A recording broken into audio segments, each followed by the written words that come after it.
After viewing TikToks on the concept of a high-value woman, she suggested that I should provide her with a monthly girlfriend allowance.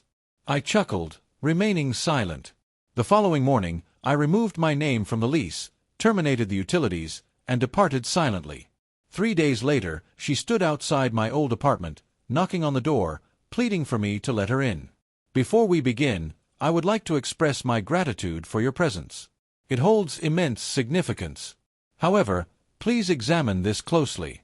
A mere 8% of viewers are currently subscribed. If you appreciate these stories and wish to encourage their continuation, a single click can have a significant impact. I, a 31-year-old male, relocated to live with my girlfriend Amber, who is 28 years old, approximately 8 months ago. We had been in a relationship for a year prior to that, and everything appeared to be going well. We were introduced at a barbecue hosted by a mutual friend, connected well, and our relationship developed smoothly from that point onward. Thong Tin Nun Tang. I am employed as a commercial plumber. Commenced my journey as an apprentice at the age of 19, progressively advanced through the ranks, and currently lead my own team for a reputable company in the city. I may not be wealthy, but I earn a respectable income and manage it wisely. Only have my truck payment as a liability, a robust 401k, and some investments I initiated early on, all thanks to my grandpa instilling financial wisdom in me. Amber serves as a marketing coordinator for a local chain of clothing boutiques. While the compensation may not be substantial, she appeared to take pleasure in her role and frequently discussed her aspirations to advance to a managerial position. Upon our decision to cohabitate, we discovered an appealing 2-bedroom apartment that represented an improvement from our prior residences. The rental cost was reasonable when divided among us, along with utilities and groceries. The agreement was established accordingly. Divide everything equally. During the initial 6 months, we executed our plan precisely as intended. We would settle our bills through Venmo, alternate grocery shopping duties, ensuring everything remained equitable. I took the initiative to handle the majority of the cooking, as I possess greater skill in that area and typically arrive home earlier on most days. Approximately 2 months prior, I began to observe alterations in Amber. She frequently engaged with her phone, viewing TikTok and Instagram videos focused on personal development and embodying the qualities of a high-value woman. Initially, I did not give it much consideration. Individuals frequently engage in various social media trends, don't they? However, she began to offer remarks. Initial details matter. Jenny's partner covers all their rent, allowing her to save for luxury handbags. It is noteworthy that Mike provides Sarah with a monthly spending allowance. She is not required to engage in any work activities. Many finance influencers on TikTok assert that a true man fully supports his partner. I primarily acknowledged the conversation or redirected the topic. It wasn't worthwhile to engage in a dispute over trivial matters online. I believed that to be the case. Last week, Amber arranged a meeting to discuss what she referred to as a relationship upgrade. I recall precisely how the events unfolded. We were enjoying dinner, a chicken stir-fry that I prepared after a demanding 10-hour day repairing burst pipes at an office building downtown. She began, setting her fork aside, "I've been considering our financial arrangement. I believe it may no longer be effective for my needs." I considered that she might be facing difficulties with her share of the rent or a related issue. "Is everything proceeding smoothly with your work? We can modify the distribution if circumstances are challenging at the moment." She laughed as if I had made an absurd statement. "No, that is not correct. I have been engaging in extensive research and personal development recently, exploring the qualities that define a high-value woman." I took a sip of water, sensing an unsettling direction in which this was unfolding. She continued by stating that, in a well-structured relationship, both men and women contribute unique elements. I offer elegance, encouragement, and a nurturing spirit. You are required to bring resources and provisions. I set my fork down. Could you please clarify your statement, Amber? It is my assertion that dividing expenses equally is, in fact, an unfavorable arrangement for women. I prepare meals. I handle the majority of the cooking, I interjected. She dismissed this matter. I manage our social calendar. I transform this space into a welcoming home. I invest time and care into my appearance. I am performing tasks for which I am not receiving compensation. Are you being compensated? We are in a partnership, not a formal agreement. That response is quite predictable, she sighed, as if she were addressing a child. I have come to the conclusion that I will no longer be responsible for paying rent or utilities. That responsibility rests entirely with you. I looked at her, contemplating that this must be some sort of unusual prank. It seems unlikely that you are being serious. I am completely serious. She took out her phone and displayed a calculator app with several numbers entered. I believe it would be appropriate for you to provide me with a monthly allowance of $2,000 as a girlfriend allowance. I almost choked. Could you please clarify what you mean? Financial support for a girlfriend.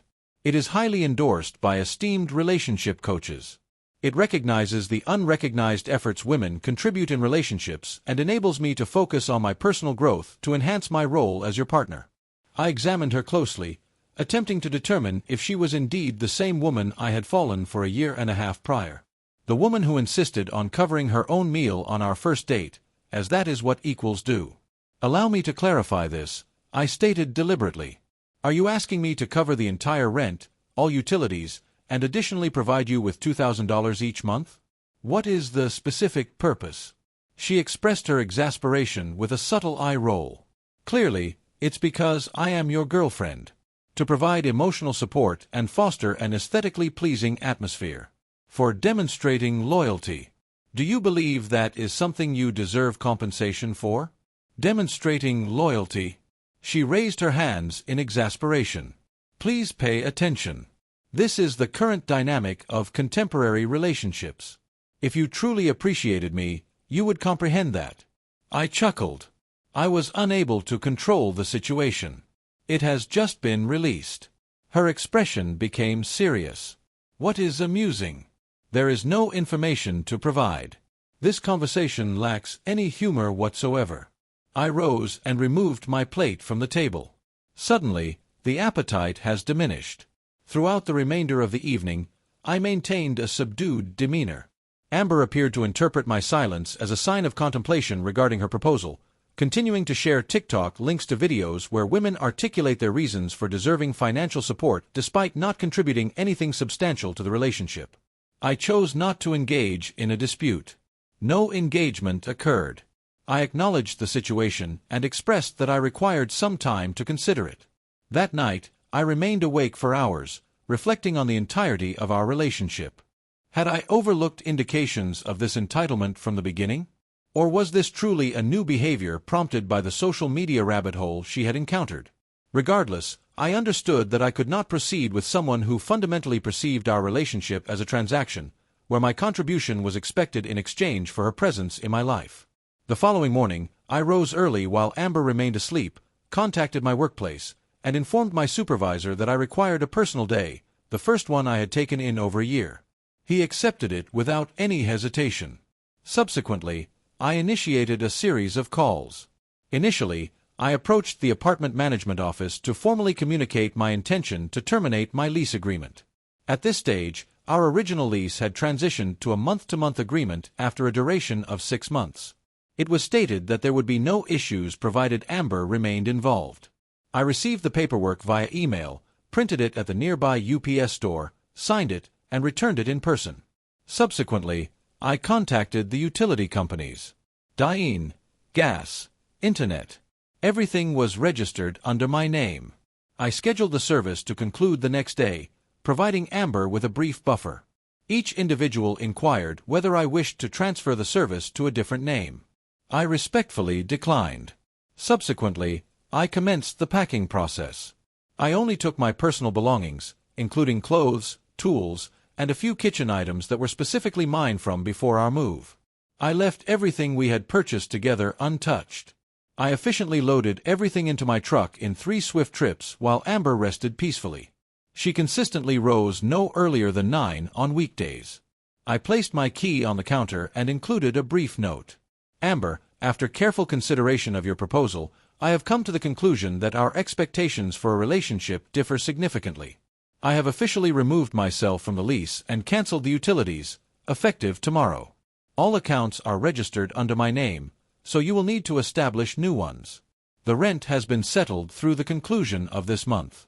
Wishing you success in your search for someone who aligns with your updated criteria. Kyle. At 8:30 a.m., I arrived at my friend Mark's driveway. He is divorced and has a spare room that he has been attempting to rent out. Upon explaining the situation, he simply shook his head and assisted me in bringing my belongings inside. Allowance for a girlfriend? That's an interesting development, he remarked as we opened our beers that evening, despite it being a Tuesday. Indeed, it seems I am expected to compensate her for the opportunity to engage with her, as if it were a subscription service. I powered down my phone that evening, aware that Amber would eventually awaken, discover my note, and inundate my notifications. I had no interest in the drama. The following day at the office, I utilized my business phone to contact the maintenance personnel of the apartment building, someone I had become acquainted with during a plumbing repair a few months prior. I requested that he inform me if any unusual occurrences took place at the apartment. It's interesting that you bring that up, he remarked. This morning, your girlfriend, or ex, experienced a significant emotional outburst in the office. The manager had to clarify the situation by presenting the paperwork, emphasizing that the lease is now on a month-to-month basis, as she was adamant about not allowing the removal of your name without her consent. I expressed my gratitude for the information and returned to my tasks. That evening, I reactivated my personal phone to a familiar influx of texts, calls, and voicemails from Amber. They adhered to the traditional phases. Initially, there was a sense of uncertainty. Could you please indicate your current location? What is the intended meaning of this note? Subsequently, frustration. It is not appropriate to depart in this manner. The utilities are registered under your name. This behavior lacks maturity. Accompanied by intimidation. I will be contacting your supervisor. I will be contacting your mother. This action is against the law. Next, negotiation. Understood, we can reach an agreement on the allowance. Perhaps you could take care of the rent, and I will manage the utilities. And ultimately, a sense of urgency. Kyle, kindly proceed. The electricity is currently unavailable. The internet connection is currently unavailable. I have a significant Zoom meeting scheduled for tomorrow. This is not acceptable behavior towards me. I chose not to respond to any of them. On the third day, Mark sent me a message while I was at work. Your former partner is currently at your previous residence causing a disturbance. My neighbor just reached out to me. It would be advisable to avoid the area. I neglected to mention that Mark resided in the same apartment complex, merely 2 buildings away. That is the foundation of our friendship. Encountering one another at the communal grilling space. Upon moving in with him, he provided his contact number to a few neighbors with whom we had established a friendly rapport, ensuring they could reach me if necessary during my settling-in period. Amber returned home to discover that both the electricity and gas had been turned off. She had seemingly spent the night at a friend's residence, then returned, anticipating that services would be seamlessly restored. When they were unresponsive, she began knocking on doors, including our former door, as if I were still present inside and simply choosing not to reply. The maintenance personnel provided me with the necessary information subsequently. The building manager informed her that she must establish new accounts in her own name, which would necessitate deposits due to her lack of utility history. She would be required to present proof of income, demonstrating her ability to afford the apartment independently or to secure a new roommate. He informed me, clearly entertained by the entire scenario, that she repeatedly insisted it was your duty to cover all expenses. The manager inquired whether she possessed that in a written format, akin to a formal contract. She reacted with intense anger. Approximately a week following my departure, I received a message from Zoe, Amber's closest friend. We had consistently maintained a positive relationship, and she appeared to be sincerely concerned. Kyle, she is quite disorganized, Zoe remarked when I confirmed our coffee meeting. She needed to take several days off from work to manage the process of restoring the utilities. She needed to secure funds from her parents for the deposits. They are extremely displeased with her. That seems challenging, I responded, providing no further input. Zoe observed me intently for a moment. I expressed to her that her concerns regarding the allowance were unfounded. Everyone participated. She became overly engrossed in those trivial videos. It is of no consequence at this point, I stated. If it hadn't been this, it would have been something else in due course. Zoe acknowledged the possibility. She inquired whether you might be open to reconsideration. She stated that she has gained valuable insights from her experiences. I shook my head in disapproval. The lesson she gained is that actions carry consequences, rather than her expectations being incorrect. There is a distinction. Zoe acknowledged with a measured nod. That is truly enlightening. I regret that our situation has concluded in this manner. You were beneficial for her. It seems that $2,000 a month isn't quite sufficient, I remarked with a hint of humor. We completed our coffee, and I have not received any direct communication from Amber since then. Through mutual acquaintances, I discovered that she was unable to afford the apartment independently and had to terminate the lease, resulting in the loss of her security deposit. She relocated to her parents' home in the suburbs, which extended her daily commute by an hour. I am currently residing at Mark's place while actively searching for my own apartment. Work is progressing positively. I have recently been promoted to project supervisor, which entails increased financial benefits and greater responsibilities. I am currently engaging in casual dating without any serious commitments. I am proceeding at my own pace. Reflecting on the past, I stand by my approach to the situation. Was it appropriate to leave while she was still asleep? Perhaps. However, after realizing that my role in our relationship was primarily to serve as a financial resource, I didn't feel compelled to offer a heartfelt farewell. At times, the most transparent communications require no verbal expression whatsoever. Only actions. I recently noticed that Amber has shared a new TikTok video that is gaining attention within our social circle. This discussion focuses on indicators that your partner may not possess high value, along with important warning signs that deserve your attention. It seems that a reluctance to provide financial support for your girlfriend is a significant concern. I suppose I must accept responsibility. I am entirely at ease with the situation.